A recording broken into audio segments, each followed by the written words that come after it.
माता वैष्णो देवी भवन में भगदड़ से 12 श्रद्धालुओं की मौत। हादसे में बचे लोगों का श्राइन बोर्ड पर फूटा गुस्सा। माता वैष्णो देवी भवन में मची भगदड़ में 12 श्रद्धालुओं की मौत हो गई है।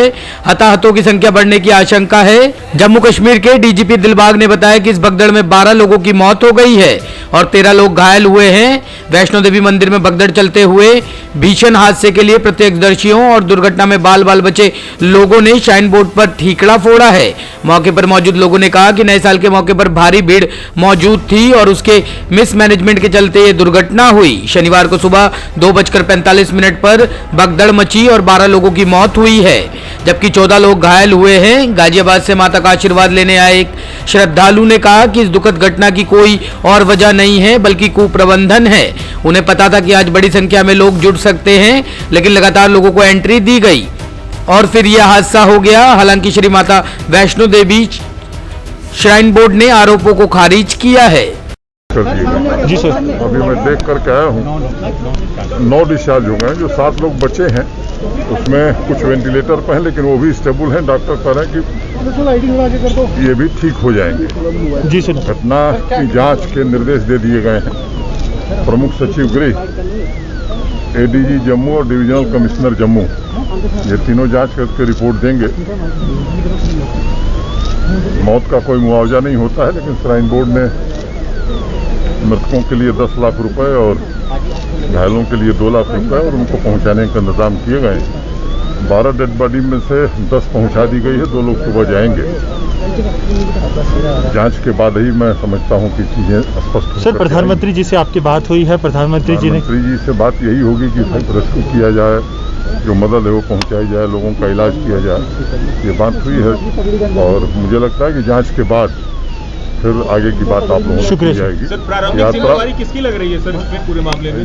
मामले की जांच हो रही है। जांच के पहले कोई राय देना मैं समझता हूं ये न्याय की प्रक्रिया के खिलाफ है। यात्रा पुनः प्रारंभ हो गई है और श्रद्धालु यात्रा में भाग ले रहे हैं। शुक्रिया सर, शुक्रिया। अखिलेश का बड़ा ऐलान, सरकार बनने पर 300 यूनिट बिजली फ्री मिलेगी, किसानों को भी देंगे मुफ्त। देश के सबसे बड़ी आबादी वाले राज्य यूपी में इन दिनों विधानसभा चुनाव का प्रचार जोर शोर से चल रहा है। राजनीतिक दल जनता से लोक लुभावन वादे कर रहे हैं और हर कोई किसी भी तरह जनता को अपने पाले में करने की कोशिश में जुटा है। इस बीच समाजवादी पार्टी के नेता और मुखिया अखिलेश यादव ने बड़ा चुनावी ऐलान किया है। अखिलेश ने वादा किया है कि यदि 2022 में उनकी सरकार बनती है तो सूबे की जनता को 300 यूनिट तक बिजली मुफ्त दी जाएगी और किसानों को भी सिंचाई के लिए मुफ्त बिजली मिलेगी। अखिलेश यादव ने इसका ऐलान करते हुए कहा कि समाजवादी पार्टी की सरकार बनने पर 300 यूनिट घरेलू बिजली उपभोक्ताओं को मुफ्त में प्रदान की जाएगी और किसानों को पहले की तरह सिंचाई के लिए बिजली मुफ्त मिलेगी। समाजवादी पार्टी की सरकार बनने पर हम समाजवादी लोग जब सरकार बना लेंगे तो 300 यूनिट घरेलू बिजली फ्री होगी। समाजवादी सरकार बनने पर 300 यूनिट बिजली घरेलू फ्री होगी और इसके साथ साथ हमारे किसानों की पूरी सिंचाई पहले की तरह फ्री होगी, माफ होगी। नए साल पर एक और दर्दनाक हादसा, तमिलनाडु में पटाखा फैक्ट्री में लगी आग, कम से कम 4 की मौत, 5 घायल। नए साल पर माता वैष्णो देवी मंदिर में हुए दर्दनाक हादसे की खबर पूरी तरह सामने भी नहीं आई थी कि तमिलनाडु में एक और हादसे की खबर है। तमिलनाडु के विरुधुनगर जिले में स्थित एक पटाखा फैक्ट्री में बड़ी आग लग गई है। इस हादसे में अभी तक 4 लोगों की मौत की खबर है, वहीं 5 अन्य घायल भी हुए हैं। सुबह सुबह हुए इस हादसे के बाद अभी तक पुलिस व अग्निशमन विभाग का राहत कार्य घटनास्थल पर चल रहा है। जिला कलेक्टर मेघनाथ रेड्डी ने बताया कि इस दर्दनाक हादसे में 4 लोगों की मौत हो गई तो वहीं 5 लोग घायल हुए हैं। रेस्क्यू ऑपरेशन अभी भी जारी है। पटाखा फैक्ट्री में लगी आग में 5 लोग घायल हुए हैं। इसमें एक व्यक्ति बुरी तरह घायल हो गया है। जानकारी के मुताबिक व्यक्ति 20% झुलस गया है, जिसके बाद उसे दूसरे अस्पताल रेफर किया गया है। वहीं अन्य को मामूली चोट आई है।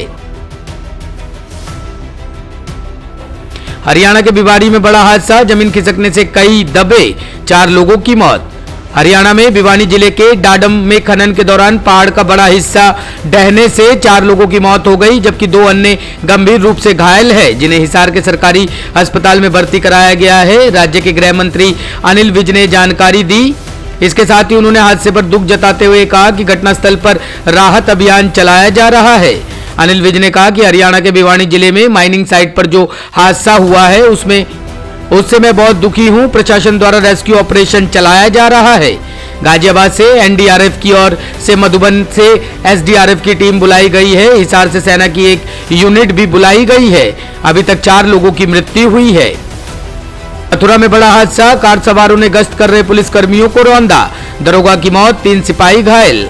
मथुरा के गोवर्धन क्षेत्र में साल 2021 की आखिरी रात को बड़ी घटना हो गई। शुक्रवार देर रात को राजीव तिराहा पर गश्त कर रहे पुलिसकर्मियों को कार सवारों ने रौंद दिया। घटना में एक दरोगा सहित 4 पुलिसकर्मी गंभीर रूप से घायल हो गए, जिन्हें अस्पताल में भर्ती कराया गया, जहां दरोगा की उपचार के दौरान मौत हो गई। सिपाहियों का उपचार चल रहा है। उधर घटना के बाद कार छोड़कर उसमें सवार लोग फरार हो गए। घटना सीसीटीवी कैमरे में कैद हो गई है।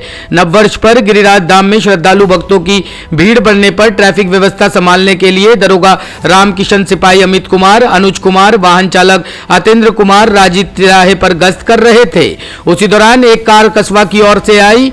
कार ने पुलिस टीम को रौंद दिया। घटना में पुलिसकर्मी गंभीर रूप से घायल हो गए, जिन्हें अस्पताल में भर्ती कराया गया। घायल दरोगा रामकिशन की उपचार के दौरान मौत हो गई। वह एटा के रहने वाले थे। ब्यूरो रिपोर्ट, टीम तफ्तीश न्यूज।